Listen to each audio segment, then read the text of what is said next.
YouTube? It's your girl DeeDee. Welcome and welcome back to the channel. So I am back with another reaction video for you guys. This comes from Stephen.A.Smith. Now, he interviewed the mother of Hollywood, Jenifer Lewis, and to me this interview took a cringy turn when he asked her about Kamala Harris losing the election. So I want to get into a bit of it. I definitely want to get your thoughts on this one. I'm gonna stop talking. Let's go ahead and get into the video. Here we go. How were you feeling when Kamala Harris lost the election? I imagine you were, I was told you were a big supporter of hers. Huge, huge, huge. We know how to fight.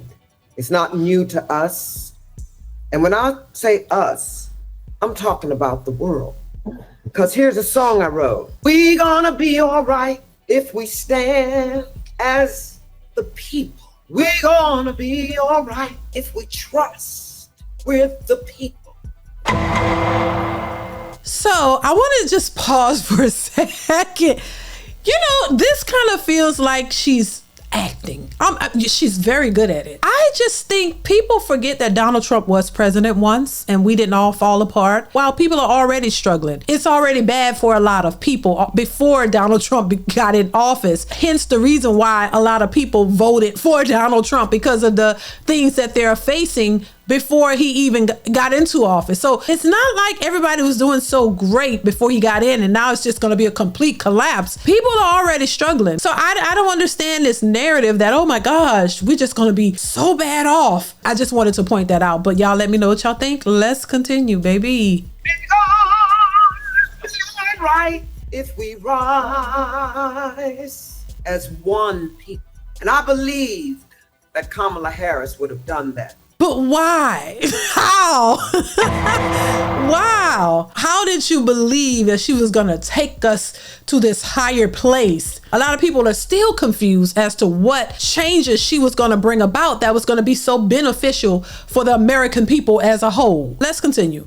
It's divisive, cruel, and evil, insane, narcissistic, and he's a sociopath. But honey, we are the people. And we're not going to allow this dictatorship. I told everybody you can be scared, but we must be unafraid. Now, how do you fight? You go to your city council meetings. You go to your zoning meetings, and you'll know who's raising your rent. Educate yourself, because you're losing your rights. And I'm talking to the Gen Zs and the millennials now. You ain't going to have no pension if you don't fight. You ain't gonna have Social Security or health care if you don't fight. Okay, is this an issue since Donald Trump became president, or was this an issue prior to him becoming president? Let me know. There are lots of people in this country who already don't have health care. How should people be, worried about that now that Donald Trump is in? This has been an issue for people way before he got into office. I don't know. This is crazy, but baby, let's continue, child. So learn how to fight. Listen to smart people. Listen to Steve. Listen to Stacey Abrams. Listen to Congresswoman Jasmine Crockett and Maxine Waters. Listen to them. Listen to who knows what roads to take now. Because this Republican Party ain't playing. Well, I mean, people have been listening. Black people have been listening to the Democratic Party for years. Black people have voted Democrat for years just because they were told that that's the party for black people and that's the way that you should vote. And all these years that people have been voting Democratic, it hasn't proven to really take black people out of the hoods and take them out of the ghetto and make them these high earners and all of these things. It was not contingent upon Democrats being in office, but we were taught to just vote Democrat. That's the way we're supposed to vote. No ifs, ands, or buts. And I think that's what a lot of these people have gotten used to. Politicians and people in those places have benefited from it, and we have not benefited anything from just voting Democrat on GP. And all of a sudden now that we have, Donald Trump in office because they don't like him and he happens to be a Republican, now we're being met with this idea that, oh my God, your world is going to fall apart because you didn't vote for a Democrat. We had a Democrat in there for 8 years. He did nothing for black people. We were fooled and we were, caught up in the okie doke of having the first black president, and it was a great thing and it was something, for the books. is going to go down in history, but he did nothing for black people. We all voted with the idea of change, the idea of, oh, it's going to be so much better. Nothing got better. There was no legislation put in that benefited black people as a whole.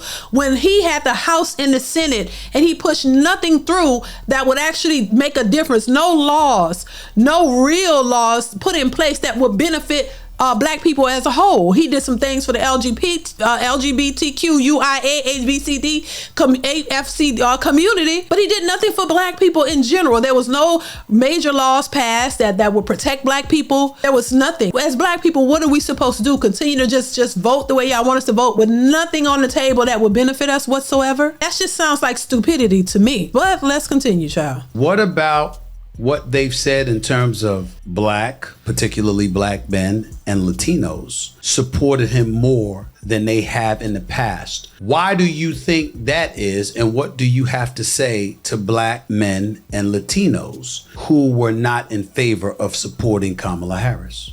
Oh, honey, when your favorite niece and your 13-year-old daughter is by your alcoholic brother or the next door neighbor, and she tries to that baby inside of her from a you're gonna regret that. They want to keep women in their place. It's so disgusting. I can't even put words to them voting for her. They didn't vote for her, didn't vote because she was a woman. Yeah, I vehemently disagree with what she's saying. I don't think people voted just against her because she was just a woman. I think they didn't vote for her because she didn't give any real incentives for people to vote for her. She didn't have any policies that were strong enough to prove that she's going to make any advancements that's going to benefit people, especially in the state of where we are now. And I think it's very dangerous to go to the most extreme situations to try to prove a point. You know, when a lot of the deletions of these children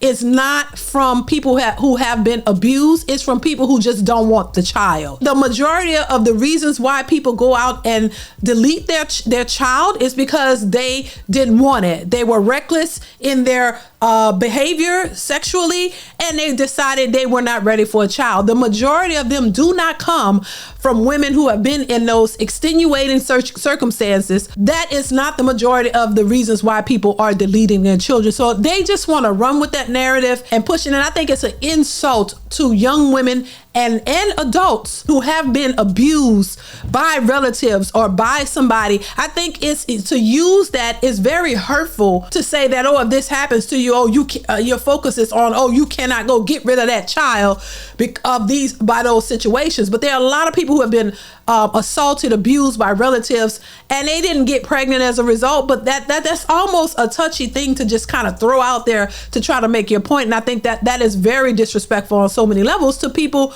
who have been in those situations. That's just how I see that. But let's continue, baby. They didn't care that she was smart and powerful, educated, beautiful, kind, joyful, fearless. She would have taken care of this country. She would have protected the people. She would have surrounded herself with great minds. But keeping women in their place was more important to them. And black men, that was just shocking because, honey, he's gonna give the military and the police permission to shoot you in your back and there will be no immunity. Y'all done f***ed up.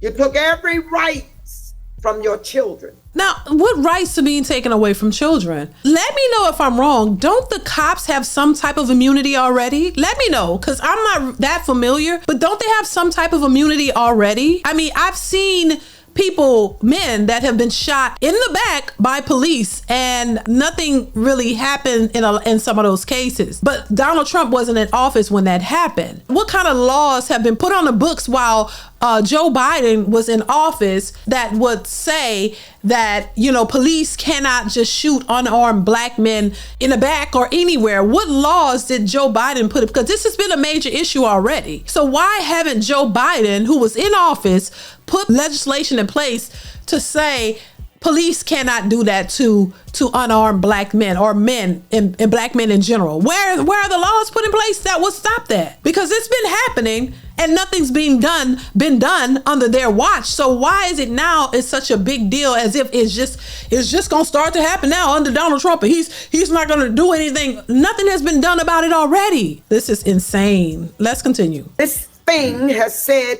you will never have to vote again. He's gonna be in charge of the military. We have up. End of story.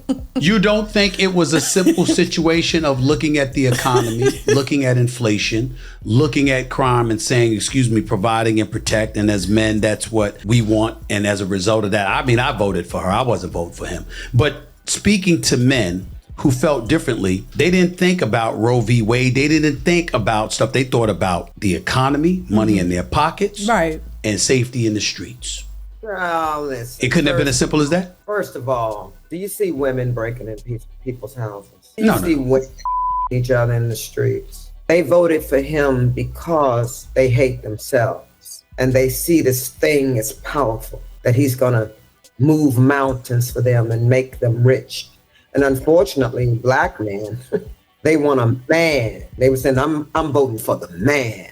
Well, we're going to see about that. And don't think we're all not at fault. We went to our jobs and came home and sat on the sofa and watched movies of destruction. Okay, I heard enough of that. It's just making my nerves bad. Child, listen. So that's very insulting to say, oh, black men just voted because they want this leader. He's going to give them everything. Well, a lot of these same black men have been voting democratically for years. And there was nothing, like I said, there was no legislation put in place to protect them then. So why would you think they will continue to vote that way, knowing that they have never had any interest in protecting black men whatsoever? So to insult their intelligence and say they don't know what they're doing is very disrespectful. And that's what women tend to do when it comes to black men. Black men aren't the only ones who voted. Everybody voted for him. But the focus is on black men, and oh my God, it's like they're so stupid. Why they just don't know what they're doing. That's very insulting. And that's what a lot of black women tend to do when it comes to black men. Anyway, y'all let me know in the comments below. I definitely want to hear y'all thoughts on this one. Comment, like, subscribe to the channel, hit that bell, chime in, you guys, and I will catch you in the next one. Bye.